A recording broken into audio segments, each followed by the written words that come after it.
Champion olympique.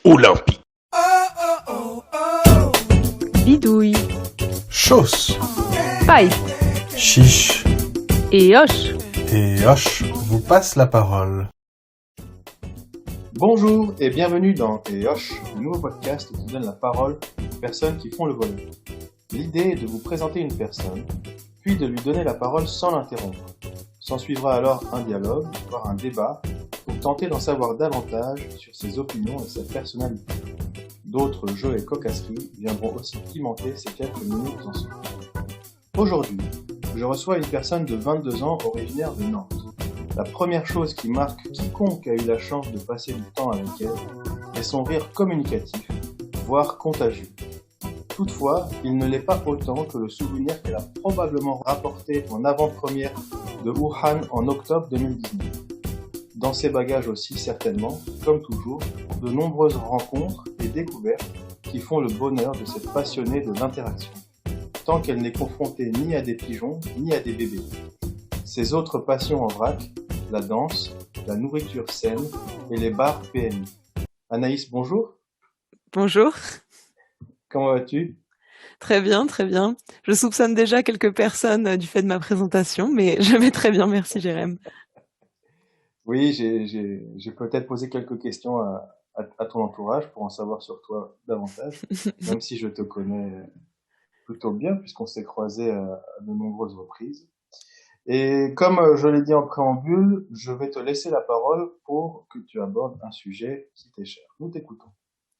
Alors oui, un sujet qui m'est cher et qui a déjà d'ailleurs été évoqué dans la présentation que tu as faite, c'est l'aspect nourriture saine et toutes les relations, enfin c'est vraiment quelque chose de très holistique et la manière dont c'est entre guillemets sous-estimé dans notre vie quotidienne. Donc, dans un premier temps, tout ce qui est aspect environnemental, enfin pour moi, la nourriture, c'est vraiment un vecteur de changement pour essayer d'améliorer l'aspect environnemental, notre impact environnemental. Parce que je pense que la plupart des personnes qui écoutent ce podcast sont assez familières avec le fait que, par exemple, l'élevage pollue beaucoup, mais c'est aussi au niveau du gaspillage des terres agricoles, parce que 40% des terres agricoles dans le monde sont utilisées pour créer des aliments qui sont ensuite donnés à des animaux d'élevage. Donc c'est entre guillemets une perte des sols fertiles. C'est un gaspillage plutôt. Et mais en même temps, je veux montrer aussi que euh, un monde entièrement vegan où on mange pas du tout d'aliments qui viennent des animaux, c'est pas non plus la meilleure solution. Mais c'est juste qu'il y a des terres dans le monde qui sont moins fertiles et qui pourraient être utilisées pour faire paître les troupeaux et ce genre de choses. Et donc, j'estime vraiment que l'assiette est l'une des clés pour un environnement qui serait plus respecté dans le futur. Et manger mieux en fait partie. Et mais il y a plein de niveaux à ça parce qu'il y a aussi le fait que, par exemple, toute l'industrie agroalimentaire s'est lancée dans la mode de tout ce qui est végétal, etc. Et ça perpétue les mêmes logiques de pollution avec des aliments ultra transformés qui sont pas nécessairement bons pour la santé non plus. Et là, ça m'amène entre guillemets à un deuxième point où l'alimentation est vraiment aussi un vecteur de santé, mais un médicament avant l'heure. Donc, quand on s'alimente bien, on a moins tendance à être malade. Et ça, on a tendance à le sous-estimer aussi. On mange un peu n'importe comment. Et après, si on se sent un peu mal, on va prendre des médicaments pour améliorer la situation. Alors que quand on en a davantage conscience et qu'on écoute davantage son corps, je trouve que on arrive à trouver une certaine balance dans notre alimentation. Euh, mais aussi, ce qui est très intéressant quand on parle de nourriture et de cette alimentation plus végétale, plus responsable, plus écologique, c'est qu'on a tendance à tomber dans un discours très moralisateur, ce que j'espère essayer d'éviter, où les gens vont rendre coupables ceux qui ont moins de moyens financiers ou moins d'informations, coupables de la pollution. Ils vont faire porter le chapeau à toutes ces personnes qui n'ont pas toutes ces informations en disant ah vous êtes les responsables du réchauffement climatique, vous êtes les responsables de tout ce qui se passe dans les abattoirs, etc. Alors que il y a aussi une notion d'accès qui est importante et d'accès à l'information et d'accès financier aussi parce que quand on voit les produits par exemple bio sans pesticides, c'est quand même beaucoup plus cher que les produits dits classiques et donc il y a un effet de classe qui se crée. Et je trouve ça un peu problématique parce que quand on regarde les marges des grands groupes de supermarchés, etc., ils font des marges très importantes sur tous les produits bio du fait de la mode, du fait que les personnes qui ont davantage accès aux informations quant à l'impact environnemental ont généralement plus de moyens financiers. Donc il y a tout cet effet de classe aussi, cet aspect social qui va avec, et je trouve ça vraiment dommageable. Parce que quand on regarde le coût de production, au final, il n'est pas beaucoup plus élevé, et il y a une notion de hiérarchie qui se crée comme ça, et donc les personnes qui ont moins de moyens financiers vont aussi avoir plus de mal à avoir accès à des aliments sains. Donc, dans le long terme, peut-être qu'ils ont plus de problèmes de santé liés à leur alimentation qui était moins équilibrée ou moins diversifiée dans le passé. Donc, je trouve ça vraiment dommage. Et ils sont pas du tout responsables de ça, mais pour autant le résultat est le même, et ils sont privés d'un accès à une nourriture saine. Et donc voilà. Donc je trouve vraiment que la nourriture a un rôle central dans nos vies aussi, tout simplement parce que on mange 3 fois, 4 fois, peut-être 2 fois par jour, ça dépend des personnes, et c'est aussi un moment de plaisir. Et je trouve que quand on arrive à combiner ce plaisir, cette conscience environnementale, cette conscience de notre propre santé, la santé de la planète, c'est quelque chose qui va ensemble. Et donc je trouve que c'est grandement sous-estimé, même s'il y a un peu un réveil écologique, et cetera, qui se produit en ce moment, mais encore une fois, c'est souvent lié à un effet de classe, et je trouve ça dommage, et j'espère que de plus en plus de personnes pourront prendre conscience du fait que ça coûte pas si cher, et qu'il y a des choses dans le système à changer, et que c'est pas uniquement sur les consommateurs d'un point de vue individuel qu'il y a toutes ces choses à changer. Et voilà. Merci beaucoup. Merci d'avoir développé avec clarté et brio ce point. La première question que j'ai, c'est le mot central que tu as dit, c'est responsable. Donc il s'agit d'être plus responsable quant à son alimentation, quant à d'où elle provient, etc. Toutefois, tu admets que certains ne peuvent pas être tenus pour responsables de s'alimenter mal si l'accès n'est pas immédiat, euh, que ce soit à l'information ou à cette nourriture. Par exemple, je prends soit les pays en développement, soit les classes sociales moins favorisées de notre pays. Déjà, en tout cas pour notre pays, je pense que l'école a un rôle central à jouer. Par exemple, le fait qu'on fasse payer la cantine scolaire aux enfants, bon après ça dépend, il y a des enfants qui sont boursiers, parfois n'ont pas à payer la somme en entier, ça dépend des villes. Mais par exemple, le fait que la cantine puisse être gratuite, avec des repas qui soient plus végétalisés, avec les mairies qui seraient en charge de trouver des moyens d'acheminement de produits locaux, de saison, avec des produits qui soient pas ultra transformés pour les enfants. Déjà, ça les habituerait à une alimentation plus équilibrée sans que cela coûte quoi que ce soit aux familles. Donc au moins, on serait garanti que les enfants puissent avoir un repas par jour équilibré en quantité suffisante. Et je sais qu'après, j'en ai discuté avec mes parents. À l'époque, il y avait parfois des petits déjeuners qui étaient distribués aussi dans les écoles. Donc ça pourrait être une solution d'avoir 2 repas comme ça fournis par l'école. Et après, pour ce qui est des pays en voie de développement, il y a aussi toutes ces notions de grandes entreprises type Monsanto qui envoient des graines et qui forcent les agriculteurs locaux à utiliser leurs graines qu'ils peuvent pas replanter d'année en année, et qui les forcent à s'endetter. Donc déjà, pouvoir sortir de toutes ces notions de brevets sur les graines et les plantes, ce serait très intéressant, parce que ça permettrait d'avoir recours à des variétés agricoles qui soient plus locales, qui soient plus adaptées au climat de chaque région. Et donc ça permettrait d'assurer une sécurité alimentaire plus importante, et d'empêcher l'endettement de paysans dans des pays en développement, qui sont endettés vis-à-vis de grandes entreprises qui gagnent des multinationales qui gagnent déjà des milliards chaque année. Donc ça, c'est d'un point de vue systémique, c'est inciter les gouvernements, les grandes entreprises à mieux faire, à faire en sorte que les gens mangent mieux pour un moindre coût. Enfin, en t'entendant, c'est de ça c'est à ça qu'on pense. Maintenant, si on se concentre sur l'individu, comment rendre un individu plus responsable, un individu qui aurait le temps, qui aurait les moyens, qui aurait entre guillemets la réflexion de, pour manger mieux, comment l'inciter à le faire? Alors ça, c'est intéressant parce que du coup, si la personne a déjà toutes les cartes en main du point de vue information, qu'est-ce qui l'empêche de faire un choix un peu plus éclairé sur ses habitudes alimentaires? Il y a toute la notion de confort. Quand on est habitué à quelque chose, il est souvent difficile de changer ses habitudes. Je trouve que les campagnes d'information finissent par toujours et les campagnes publicitaires finissent toujours par avoir un certain impact.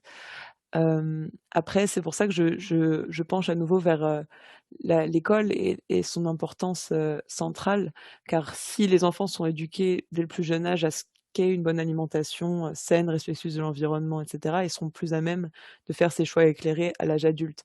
Après, pouvoir changer les habitudes d'un adulte, c'est vrai que c'est beaucoup plus difficile, hem, mais par exemple, avoir, pour les restaurants d'entreprise, si cette personne travaille dans un endroit qui fournit de tels services, ce serait de pouvoir avoir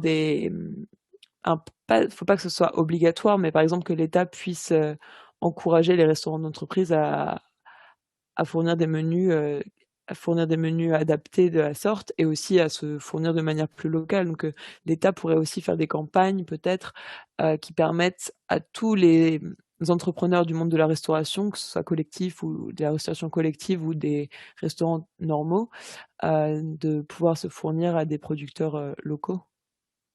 Parce que comme ça, même si la personne ne veut pas changer ses habitudes, en fait, ce sera changé petit à petit via, sans que la personne ait besoin de changer foncièrement ses habitudes, ce sera fait, de manière «automatique» entre guillemets grâce à la restauration collective.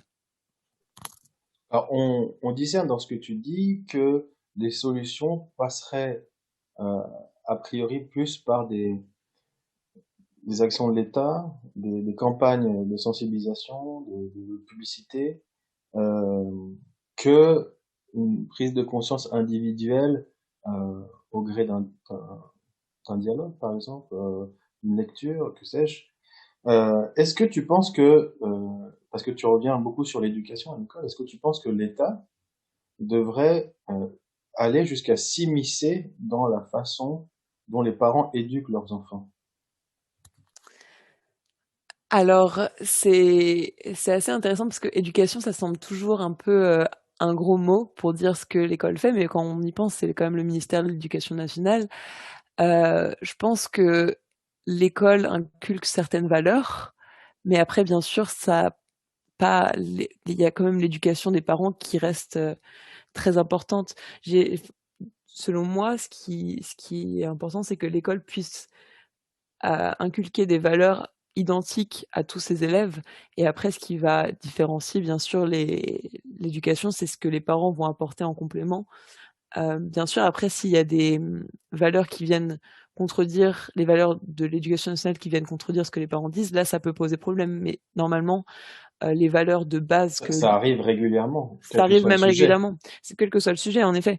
Et si on élargit, bah, j'estime que la ligne est toujours difficile à trouver. C'est toujours difficile de tracer une ligne bien définie, mais quand même, c'est que pour vivre en communauté tous ensemble au sein de la société, il me semble que l'école se doit de faire ça, oui. Tu as mentionné les régimes alimentaires en marge. Tu dis que pour toi, ils sont pas forcément la solution parce que, en essayant de te comprendre, ils ont un aspect extrême qui te déplaît. Est-ce que tu peux développer ta pensée? Oui, tout à fait. Alors, bah, personnellement, j'ai fait ce choix radical il y a 2 ans de changer mon alimentation de manière, je l'ai transformée pour la végétaliser bien davantage. Ce que je voulais dire par là, c'est que du coup, je vais parler de mon exemple personnel. J'ai donc végétalisé mon alimentation et j'essaye quand même de respecter entre guillemets «les valeurs» qui m'ont poussée à procéder à ce changement, donc à consommer davantage local et bon de saison, ça a toujours été à peu près le cas, mais local et pas des produits ultra transformés. En fait, ce qui me paraît, dérangeant dans cette démarche-là, c'est quand on perpétue les logiques industrielles de consommer, des choses totalement végétales, mais ultra transformées, qui sont pas nécessairement bonnes pour la santé et qui et qui perpétue des logiques de domination entre guillemets des agriculteurs, etc. Avec tout ce qui est industrie agroalimentaire.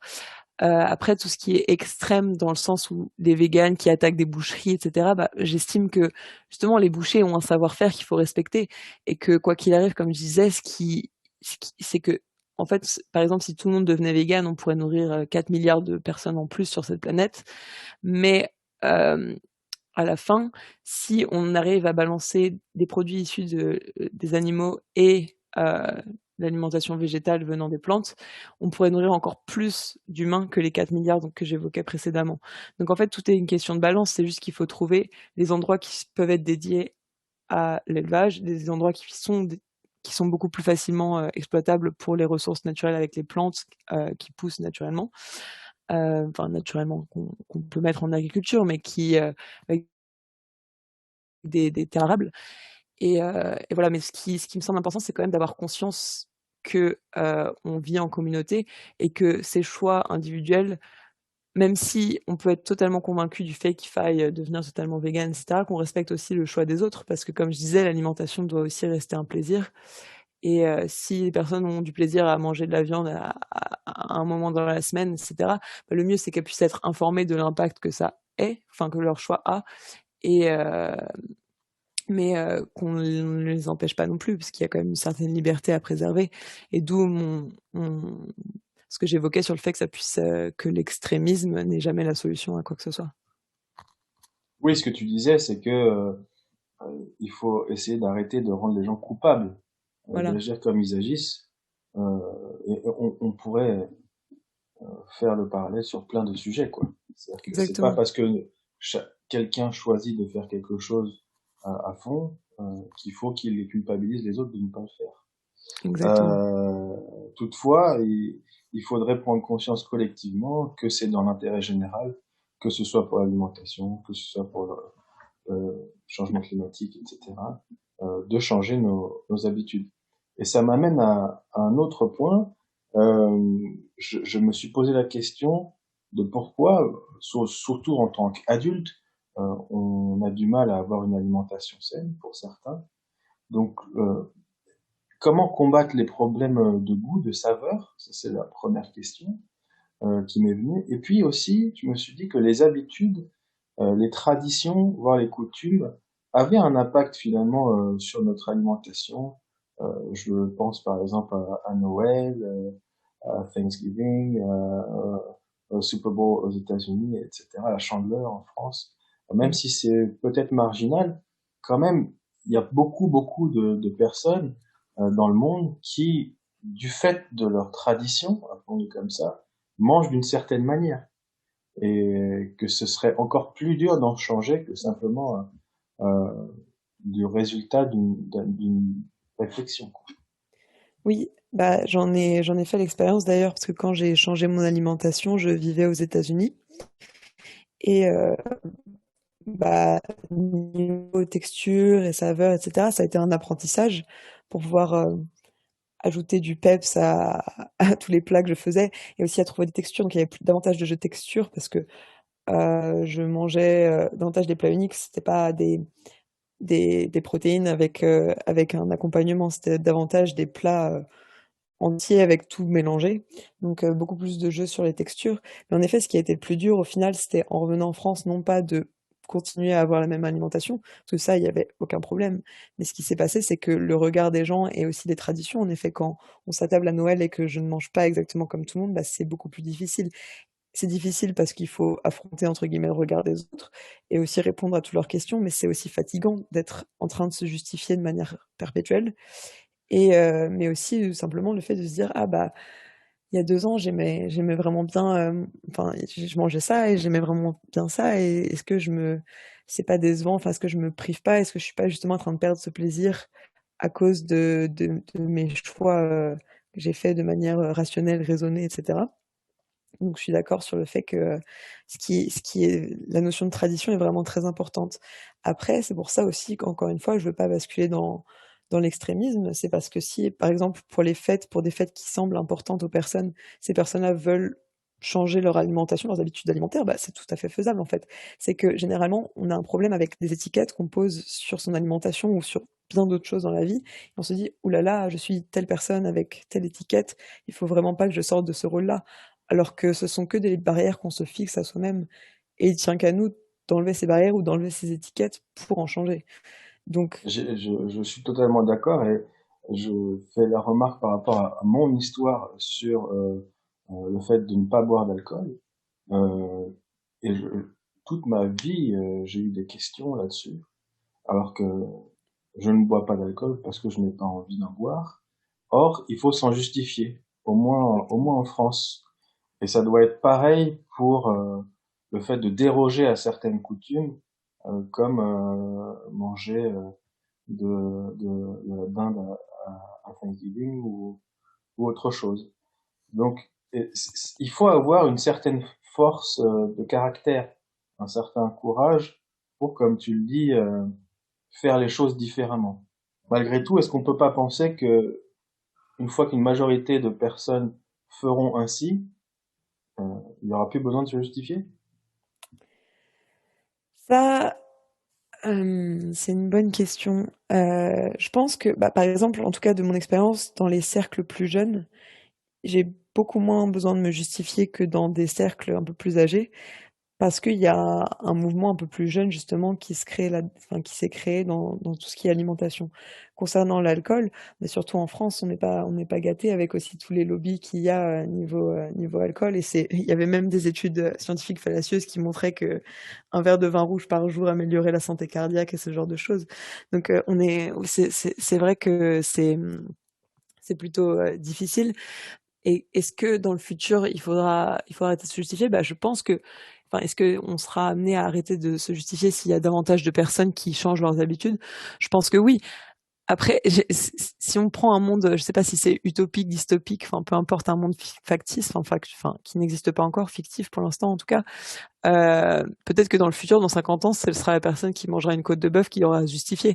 Est-ce que ce sera sain comme mode de fonctionnement? Je sais pas non plus. En fait, c'est que chacun fait un peu ce qu'il a envie, ce dont il a envie, tant qu'il le choix est réfléchi et assumé. C'est ce qui me semble être le plus logique. Mais oui, dans un monde, là, en imaginant quelque chose, peut-être que dans 50 ans, ce sera totalement inversé. Les gens qui boiront de l'alcool seront ceux qui seront questionnés sur leurs habitudes. En fait, on ne sait jamais. Je reviens sur un dernier point qui est l'accès à la nourriture.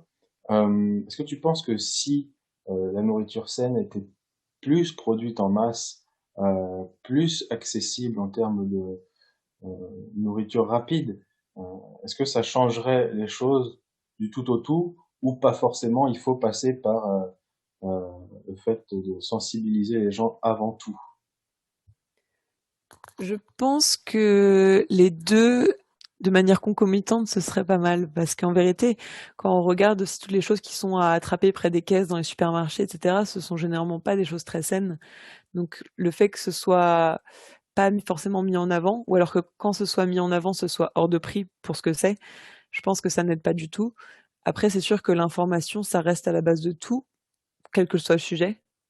Mais en effet, le fait que ce soit, si c'était davantage mis en avant et davantage accessible d'un point de vue financier, ou même davantage accessible dans les supermarchés, parce que tous les supermarchés ne disposent pas du même achalandage, et encore plus les magasins bio ont tendance à pousser comme des petits champignons dans les centres-villes, etc. Mais c'est pas forcément le cas ailleurs. Il y a des gens qui doivent prendre leur voiture, aller à 25 minutes pour trouver un magasin bio ou plus que ça, et du coup c'est un peu plus difficile. Si par exemple il y avait plus d'accès aux paysans locaux qui produisent, pas forcément bio, mais qui produisent de manière locale leurs aliments. Avec tous les réseaux d'AMAP, etc., ça s'est développé, mais ça reste quelque chose quand même de très urbain et un peu déconnecté des territoires. Donc je pense que les deux, euh, si cela pouvait se produire de manière simultanée, ce serait un gros bond en avant et je pense que ça ferait vraiment changer les comportements. Merci. Je vais te poser une dernière question qui englobe 8 ou 9 questions en même temps pour terminer une discussion très intéressante. Ma question, c'est pour toi, manger, est-ce que c'est une nécessité ou un plaisir? Et j'aimerais que tu essayes de répondre à cette question euh, au gré de ton parcours, d'une part de sportif de haut niveau, j'aimerais que tu nous retraces un petit peu, et d'autre part de femmes qui a vécu dans de différents pays. Et voilà, pour essayer de répondre à cette question. Alors c'est très intéressant. Chez moi, en général, pas chez moi en tant que personne, mais chez moi, ma famille, le moment où on passe à table, ça a toujours été un peu sacré et ça a toujours été un plaisir de manger. Après, bien sûr que c'est une nécessité et d'abord, je viens de Nantes, comme tu l'avais dit au tout début pour ma présentation. Ensuite, dans le cadre de mes études, j'ai vécu 2 ans à Paris, ensuite 2 ans aux États-Unis. L'année dernière, j'étais à Béziers pour le volley. Cette année, je suis arrivée à Évreux pour le volley également. Et donc quand j'ai quitté, mais après j'étais aussi en internat dans un pôle quand je suis partie à 14 ans de chez mes parents. Donc bon, manger c'était un peu une nécessité et un peu moins un plaisir quand j'étais à l'internat parce que les produits qui étaient proposés, la manière dont ils étaient cuisinés, c'était pas forcément ce que je préférais. Donc là, c'était plutôt une nécessité. Ensuite, quand j'ai pris mon indépendance et que j'ai vécu seule à Paris, c'est redevenu un plaisir, mais j'étais pas aussi bonne cuisinière que je l'ai maintenant, donc parfois c'était vraiment minimaliste ce que je faisais. Et après aux États-Unis, vraiment là, c'est là où j'ai euh, réussi à concilier la nécessité et le plaisir. Même si mon activité sportive était un peu moins de haut niveau aux États-Unis, j'ai eu la chance de pouvoir vivre dans un environnement, dans une coopérative étudiante, donc une grande maison où on achetait les courses en gros, etc. Donc on faisait vraiment des économies du point de vue du budget grâce à ça, grâce à l'achat en gros. Et donc j'avais tous les produits dont je pouvais rêver à la maison. Et j'ai pu expérimenter beaucoup. Et donc là, le plaisir était vraiment relié à la nécessité. Après, en arrivant à Béziers, en commençant le sport de très très haut niveau, passant ma première année dans une équipe professionnelle, là, la nécessité a repris un peu le dessus avec, par exemple, des compléments alimentaires, enfin, par exemple, prendre des shakers de protéines après la musculation, etc. Ça, je l'avais jamais fait auparavant. Et donc là, c'est revenu un peu. Il y a toujours le plaisir, je l'ai gardé depuis ce que j'ai fait aux États-Unis, mais la nécessité a repris le pas parce que bien sûr, il faut pouvoir s'alimenter de manière régulière et saine et planifier davantage encore les repas quand on est dans une logique de haut niveau. Je sais que tout le monde le fait pas, mais moi, c'est ce qui me convient, d'autant plus avec mon régime alimentaire où j'ai un peu une vision sur 2 jours de ce que je vais manger à chaque fois. Comme ça, je sais quels nutriments vont aller avec quels nutriments, comme ça, comment je vais pouvoir les absorber. Et aussi, bah, ça m'aide à faire mes courses, tout simplement. Ça permet de pas gaspiller la nourriture et de pouvoir performer au mieux, en sachant que, par exemple, si on a des séances un peu plus aérobie avec la course de fond, bon, bah, même si c'est le soir, je vais manger davantage de glucides et ce genre de choses. Donc, ça me permet d'allier le plaisir tout à la planification de mes repas qui est indispensable dans ma profession. Merci beaucoup Anaïs. Si tu le veux bien, on va jouer à un jeu. Oui, avec plaisir.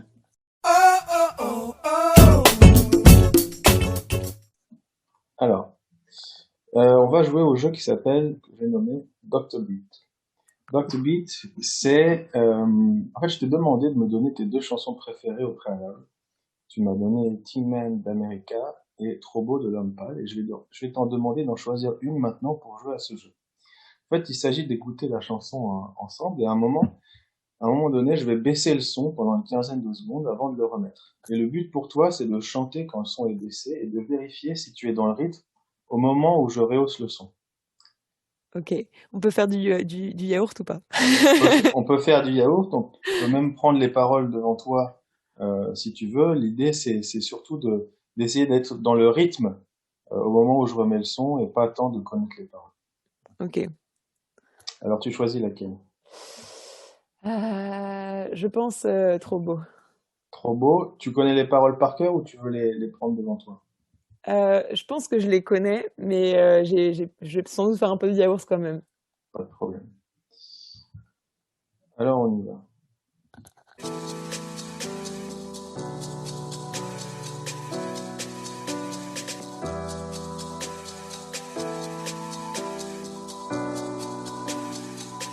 J'avais jamais vu de nuit aussi calme. Hey, Et, je la regarde dans le nez, les cigarettes. Hey, c'est là où en silence on entend toujours les cigales. On se blesserait même avec 0 mot. Pourtant, enfin, aucun mur sur cette terre ne pourrait cacher le cri de nos phéromones. On doit de tenir longtemps. Tu m'as même comparé à Lucifer. Maintenant je parle et je ris. Hein.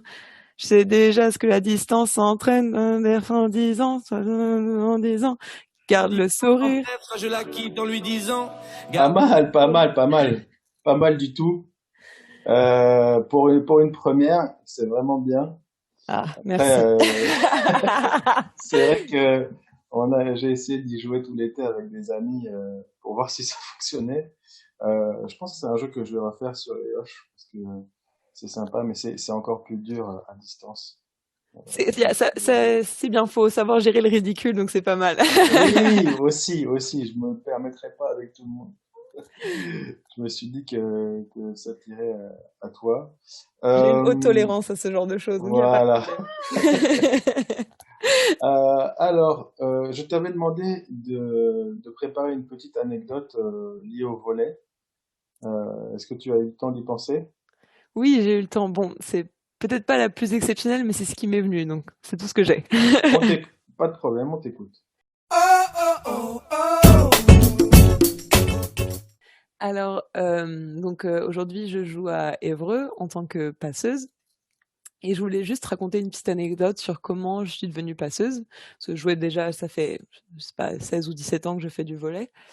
Et je suis devenue passeuse il y a peut-être 8 ans. Donc quand j'avais 13 ans, sans doute.